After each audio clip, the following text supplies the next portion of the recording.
तो hello guys, I am pi back. तो आज हम बात करेंगे ओशिनोकी एपिसोड 8 फर्स्ट टाइम के बारे में। तो लेट्स बिगिन।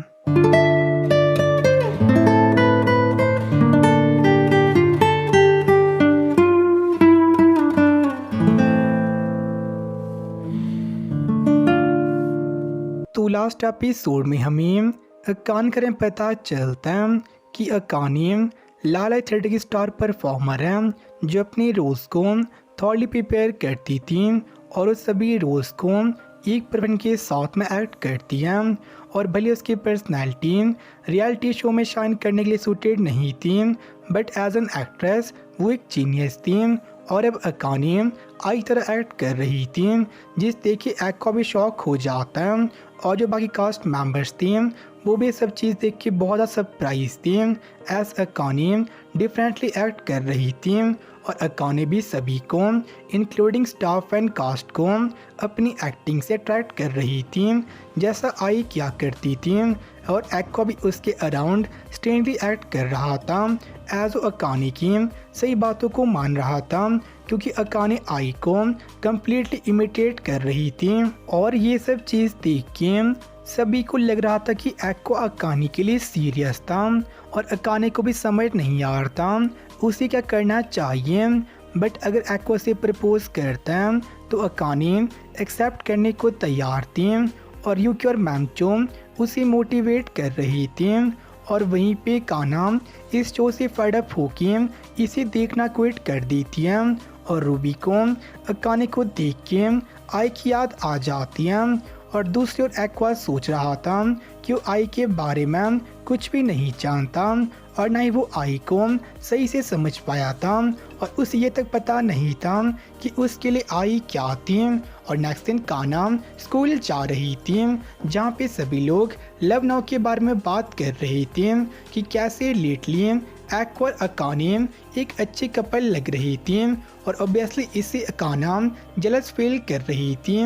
बट तभी वहाँ पे एक्वा आ जाता है और उसे कहता है साथ में स्कूल बंक करने के लिए, जिसके लिए काना मान जाती है। और साथ ही इस चीज़ से वो बहुत ज़्यादा खुश भी थी। पर वहीं पे एक्वा काना एक पार्क में कैश खाने ले जाता है, लेकिन काना ने चीज़ पहले कभी ट्राई नहीं की थी और बड़ी मुश्किल से उस साथ कीप अप कर रही थी। और वो एक्वा से पूछते कि उसने काना के बजाय किसी लव नाउ कास्ट मेंबर को क्यों नहीं बुलाया। तो इस पे एक्वा बताता है कि लोग इतने भी क्लोज नहीं थे और उनका रिलेशन बस प्रोफेशनल और कैलकुलेटिव था। तो ऐसे लोग नहीं थे जिनसे वो फ्रीली बात कर सकें बिना किसी अल्टीरियर मोटिव के।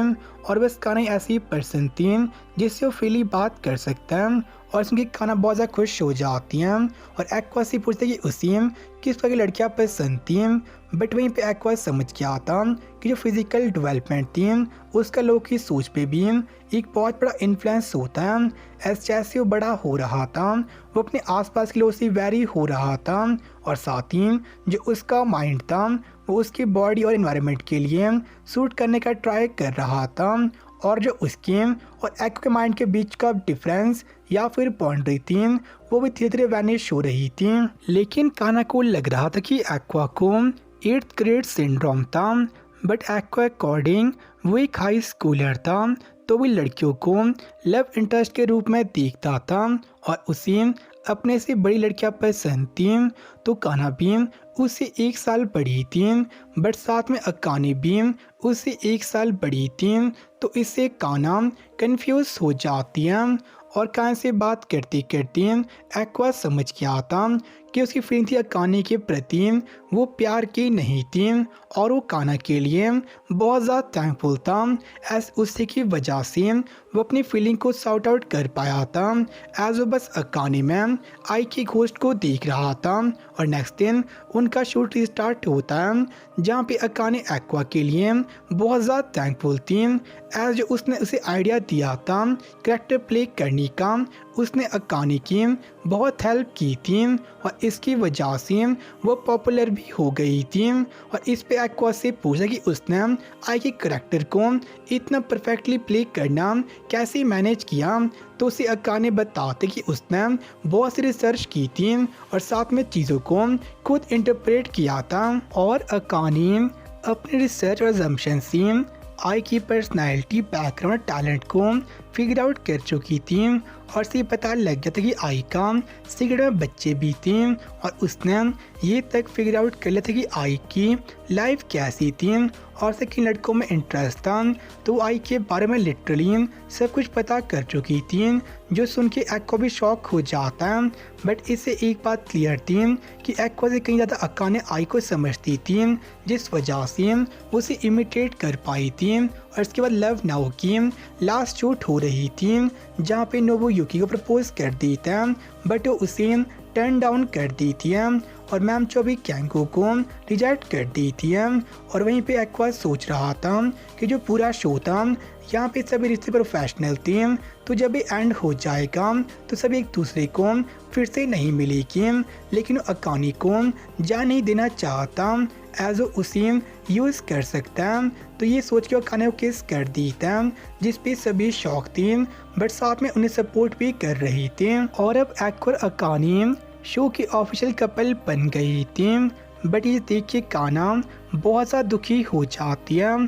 तब शो की शूटिंग ख़त्म हो गई थी और आफ्टर पार्टी में सभी इंजॉय कर रही थी, जहाँ पे सभी एक्वा अकाउंट से पूछ रही थी क्या वो सही में डेट करने वाली थी, बट उनके रिलेशन बस प्रोफेशनल था और ये शो एंड करने का एक अच्छा तरीका था।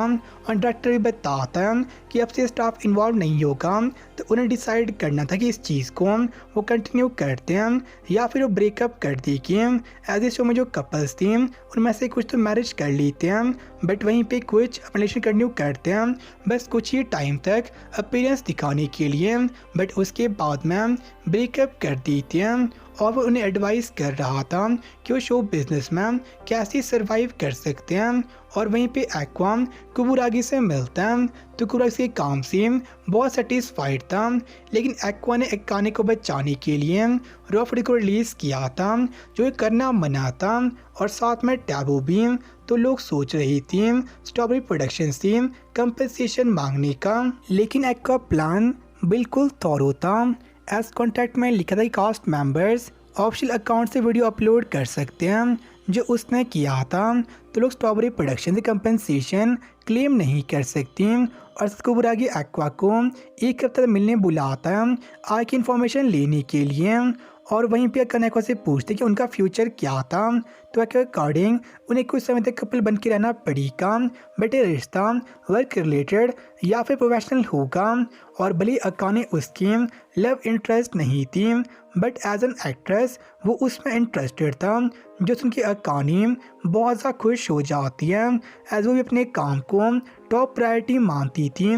और दोनों डिसाइड करते कुछ समय तक कपल बन के रहने का, बट वहीं पे देखते कि भले ही युकी ने नोबू को शो में रिजेक्ट कर दिया था, बट असल में वो दोनों एक कपल बन गई थी और डेट करना स्टार्ट कर दी थी। और युकी ने चीज़ की थी एज उनके रिश्ते को पब्लिक नहीं करना चाहती थी। और इसके बाद सभी अपने रास्ते चले जाते हैं, जहाँ पे एक्वा और मेमचो सेम डायरेक्शन में जा रही थी। तो मैम जो थोड़ी उदास थी एज सबके साथ में अब काम नहीं कर पाएगी एज शो एंड हो गया था। और वो अब भी एक्वा के रिलेशन के बारे में बात कर रही थी, बट तभी एक्वा उससे पूछता है कि उसे बी कुमार जी के बारे में इतना कुछ कैसे पता था। तो उसे मैम जो बताती कि पहले वो एक आइडल बनना चाहती थी, बट उसने सेटबैक फेस किए थे, तो उसने स्ट्रीम पे गिव अप कर दिया था और अब एज एन यूट्यूबर वो अच्छा काम कर रही थी। बट तब से एक्वा क्या था कि उनकी एजेंसी को ज्वाइन कर सकती है एज जो न्यू बी कुमाची था वो मेंबर रिक्रूट कर रही थी। और एक्वा इस चीज़ के बारे में बहुत सीरियस था, तो ये सुन के मैम जो स्टन हो जाती है। ऐसे फाइनली चांस मिल गया था अपने ड्रीम को फुलफिल करने का और यहीं पे एपिसोड एंड हो जाता है। तो आज काफ़ी सही था। एज एपिसोड में जो लव नाउ शो था उसकी शूटिंग एंड हो जाती है और साथ में जो यूकी और नोबू थे वो एक्चुअल कपल बन जाते हैं। बट वहीं पे अकाने और एक्वा एक कपल बन जाते हैं, बट उनका रिश्ता बस प्रोफेशनल था और एक्वा प्लान कर रहा था अकाने को यूज़ करने का ताकि आई के बारे में ज़्यादा पता कर सके। एज अकाने आई को सही से समझती थी और साथ में कोबुरागी भी उसे मिलने बुलाता है आई के बताने के लिए, तो उसे क्या बताएगा हमें ऐसे पता चलेगा। और साथ में लास्ट में हम देखते हैं मैमचो को जो एक आइडल बनना चाहती थी, तो उसे एक्वा कहता है उनकी एजेंसी ज्वाइन करने के लिए। अगर वो ये चीज़ करना चाहती है तो मैमचो ये क्या करेगी हमें ऐसे पता चलेगा। तो आपसे नेक्स्ट में मिलते हैं, तब के लिए बाय सनरा। फील करो खुद को, उड़ने लगा मैं आसमान में।